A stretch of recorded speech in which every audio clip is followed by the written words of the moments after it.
और चलिए आगे बढ़े खबरों में, जहां सूत्रों के हवाले से बड़ी खबर है। यूपी विधानसभा उपचुनाव में कांग्रेस को सीट देने के लिए सपा ने शर्त रखी है। महाराष्ट्र और हरियाणा में सीट देने की शर्त रखी गई है और यूपी में विधानसभा की 10 सीटों पर उपचुनाव होने हैं। 2019 में महाराष्ट्र में सपा के 2 विधायक चुनाव जीते थे और इसी आधार पर सपा महाराष्ट्र में दावा जता रही है। हरियाणा की 20 सीटों पर यादव मुसलमान समीकरण प्रभावी है और यादव मुसलमान समीकरण को सपा अपने पक्ष में मान रही है। बड़ी खबर, बड़ी जानकारी आपको बताते चले, जहां यूपी विधानसभा उपचुनाव में कांग्रेस को सीट देने के लिए समाजवादी पार्टी ने शर्त रखी है। तो यूपी में विधानसभा की 10 सीटों पर उपचुनाव होने हैं और इन 10 सीटों पर कांग्रेस ने सीट देने के लिए शर्त समाजवादी पार्टी ने रखी है। तो महाराष्ट्र और हरियाणा में सीट देने की ये शर्त रखी गई है। 2019 में महाराष्ट्र में सपा के 2 विधायक चुनाव जीते थे और इसी आधार पर सपा महाराष्ट्र में दावा जता रही है। हरियाणा की 20 सीटों पर यादव मुसलमान समीकरण प्रभावी है और इसी समीकरण के आधार पर समाजवादी पार्टी ने शर्त हरियाणा में भी रखी है।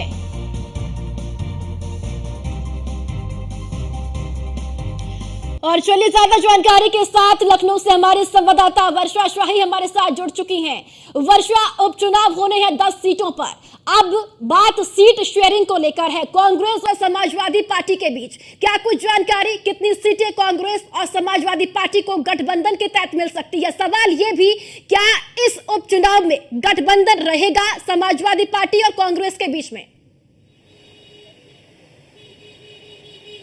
देखिए, जिस तरह लोकसभा का चुनाव रहा है कांग्रेस और सपा का, उसको देखते हुए अब आगे मीटिंग लगातार जारी है कि उपचुनाव में क्या ये गठबंधन रह सकता है कि नहीं रह सकता, क्योंकि उपचुनाव में जो 10 सीटें यूपी में हैं उसको लेकर चर्चा हो रही है कांग्रेस और सपा के बीच में। और ये भी देखा जा रहा है कि इस बार शायद ये गठबंधन रहेगा, क्योंकि जो लोकसभा में कांग्रेस में और सपा में जो गठबंधन रहा है उसको लेकर यूपी में खासकर काफ़ी सीटें इन लोगों ने गठबंधन में जीती है। लेकिन इस बार 10 सीटें जो आई हैं इसमें बड़ा नोक-झोंक रहेगा कि इन 10 सीटों पे किस तरह सीटें बांटी जाए और किस तरह सपा को कितनी सीटें मिल सकती है और कांग्रेस को सीटें मिल सकती है, उसी को लेकर अब चर्चा हो रही है। देखिए, जातिगत समीकरण की बात करें तो उत्तर प्रदेश में जातिगत समीकरण हर बार देखा जाता है। जैसे कुछ सीटें ऐसी भी है जिन पे जातिगत समीकरण के हिसाब से ही सीटें दी जाएंगी, लेकिन ये देखा जाएगा कि कांग्रेस को कितनी सीटें देनी है और सपा को कितनी सीटें देनी है, क्योंकि इन दोनों का जो गठबंधन है, इंडिया गठबंधन, उसमें एक चीज साफ तौर पर देखी जाती है कि इन जो सीटों का बंटवारा होता है वो जातिगत समीकरण के आधार पर ही किया जाता है। जी बिल्कुल वर्षा, अब देखने वाली बात यह होगी कि सीट शेयरिंग अगर उपचुनाव को लेकर होती है कांग्रेस और समाजवादी पार्टी के बीच, वो किस तरीके से होती है, क्योंकि यहाँ पर जो गठजोड़ देखा जा रहा है, समाजवादी पार्टी जो वोट बैंक को लेकर जातीय आधार पर साधने की कोशिश कर रही है। चूंकि इसका जो नतीजा है वो हमने लोकसभा चुनाव के अंदर भी देखा, जहां पर जातीय समीकरण ज्यादा हावी रहा, प्रभावी रहा और इसी आधार पर समाजवादी पार्टी ने अपने प्रत्याशियों को चुनावी मैदान में उतारा। अंदर खाने पार्टी में क्या इस वक्त कांग्रेस के चल रहा है, क्योंकि अब कांग्रेस ज्यादा एक्टिव नजर आ रही है उत्तर प्रदेश में, क्योंकि राहुल गांधी रायबरेली से ही सांसद रहेंगे।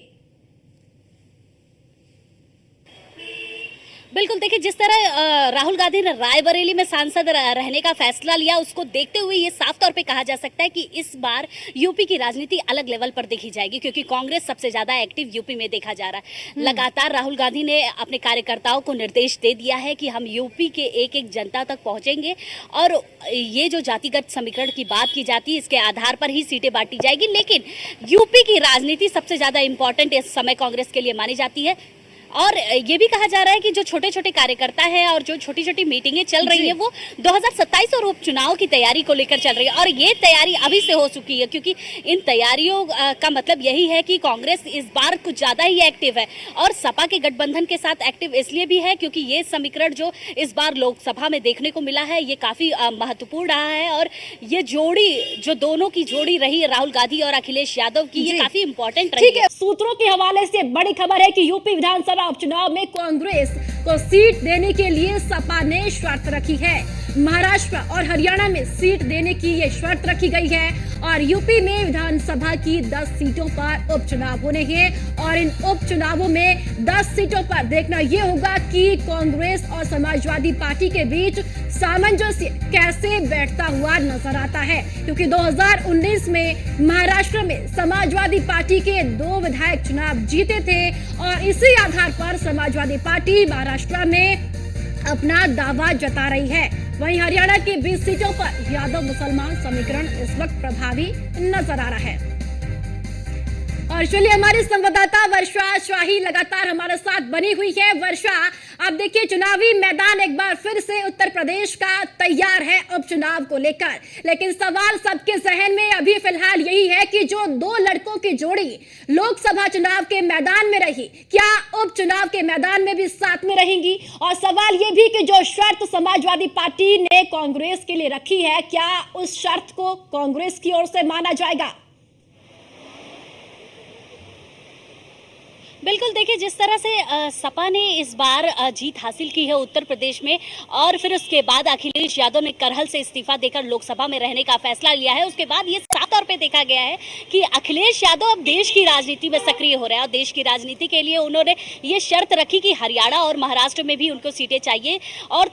जो यूपी में 10 सीटें हैं उन पर तब उसके बाद बातचीत चलेगी और ये देखा जाएगा कि यूपी में कितनी सीटों पर कांग्रेस लड़ सकती है और कितनी सीटों पर सपा लड़ सकती है, क्योंकि देश की राजनीति एक अलग स्तर पर होती है। तो अखिलेश यादव इस बार लोकसभा में आए हैं और उनके परिवार से 5 लोग हैं और लगभग 37 सीटें यूपी में उन्होंने जीती है, तो ये बड़ा फैसला उनके तरफ से होगा और ये देखा जाएगा इस बड़े फैसले में कि आखिर ये गठबंधन कैसे चलता है, क्योंकि इस बार जो उनकी जो शर्त है वो हरियाणा और मध्य प्रदेश में जिस हिसाब से आगे चल के उनको कार्य करना है, उनको देश की राजनीति में सक्रिय होना है, उसको लेकर सपा अध्यक्ष अखिलेश यादव का ये फैसला है, जिसको देखा जा रहा है कि आगे चल के क्या किया जा सकता है, क्योंकि अब उनको हरियाणा मध्य प्रदेश में भी सीटें चाहिए उपचुनाव के जरिए और 2027 की जो तैयारी है वो तभी गठबंधन में रह सकती है जब अखिलेश यादव की शर्तों को पूरा किया जाएगा। यूपी में तभी उपचुनाव में 10 सीटों पर समझौता किया जाएगा कि किस तरह कांग्रेस और सपा को सीटें दी जाएंगी। जी चलिए ठीक है वर्षा, बहुत बहुत शुक्रिया आपका जानकारी साझा करने के लिए।